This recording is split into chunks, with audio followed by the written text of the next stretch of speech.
Hey everyone, it's Tony from Archism again. Today we're going to be working on our third kinematics problem. This one is going to be involving our cake equations that we derived in the deriving cake equations video. If you haven't watched that, you can go watch that now. If you already know, stay tuned and we're going to work on this third problem. It's going to be a little bit harder than kinematics problem 2 because it's actually going to be involving two equations at a time. Okay, so our problem is an antelope moving with constant acceleration covers the distance between 2 points 70 meters apart in 7 seconds. Its speed as it passes the second point is 15 meters per second. Part A is what is its speed at the first point, and part B is what is its acceleration. So how are we going to go about solving our part A right here? Okay, so let's write down our three cake equations just to remember what they are. So our first one, final velocity is equal to initial velocity plus acceleration times delta t.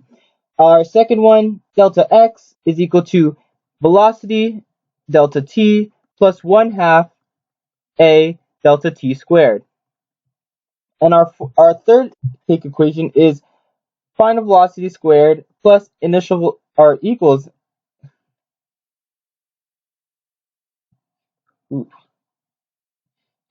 our initial velocity squared plus 2 times acceleration delta x. Okay, so what we're looking for, the speed at the first point, meaning its initial velocity. So we know that we have two equations right here, our first one and our third one, that involve initial velocity. But what you're going to see here is that you have acceleration in all three of these equations, which means that you can't really solve it because you're not given acceleration anywhere. You're given your final velocity right here. You're given your total time. You're given your displacement. But nowhere does it state what the acceleration is. So what I'm going to do here is I'm going to solve for acceleration in both of these equations, and then I'm going to set them equal to each other. So for our first equation, we have our final velocity. So 15 meters per second is equal to vi plus uh, acceleration, which we don't know yet, times delta t, which is 7 seconds. So solving for a, we're going to get 15 minus vi over 7 is equal to a. And then moving on to our second equation, vf squared is equal to vi squared plus 2a delta x. We're going to plug in our final velocity again, so 15 meters per second squared is equal to our initial velocity squared, which you don't know, plus 2 times our acceleration, which we also don't know, but times our 70 meters. So again, we're going to solve for a. So we have 225 minus initial velocity squared divided by 140 is equal to a. So setting these equal to each other, we're going to have 15 minus vi over 7 is equal to 225 minus v initial squared over 140. So what I'm going to do first, I'm going to cross multiply to get rid of these fractions. So we have 140 by 15 minus vi is equal to 7 times 225 minus vi squared.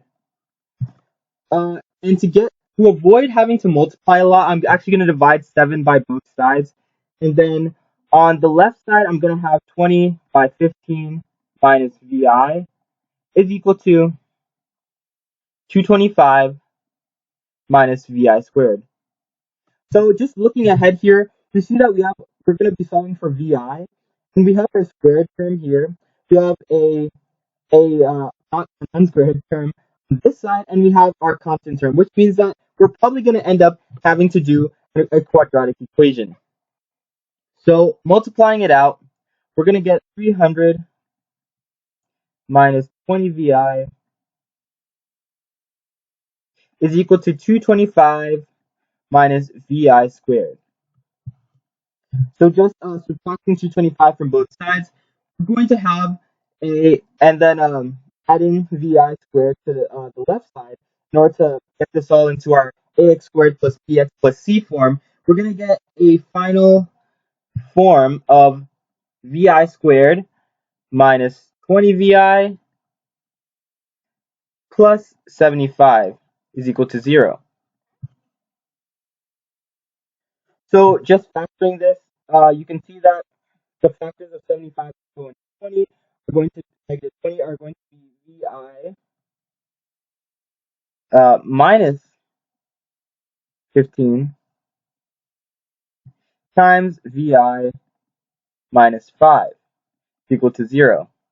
So right here, as with all almost all quadratics, you're going to have two solutions right here. So we're going to have to choose between our 15 meters per second or our 5 meters per second for the value of our initial velocity. So let's think about which one actually makes sense in the scope of this problem.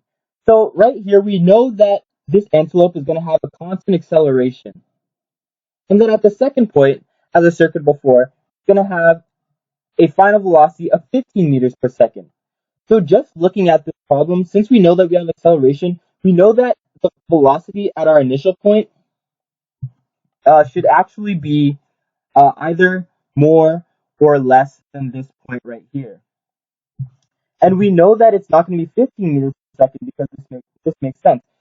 If the velocity, if the acceleration was not constant, we would it would be possible to have a value of velocity of 15 meters per second. But we know that it is the acceleration is constant, so we're going to choose our answer as 5 meters per second. So this just means that the antelope is starting at 5 meters per second and it's going to end at 15 meters per second, which means that it's getting faster as it goes across the 70-meter distance. Okay, on to our second problem. We have where it's asking us what is its acceleration. So there's actually three ways that we could do this. We could take the values of the equations for acceleration that we found in the previous problem, or we could just go back to our normal cake equation. So I'm just going to do that just because I like using the cake equations. So let's write down all our cake equations once more. Final velocity is equal to initial velocity plus a times delta t.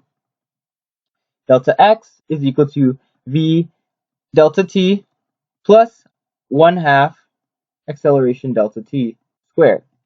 And vf squared is equal to vi squared plus 2a delta x.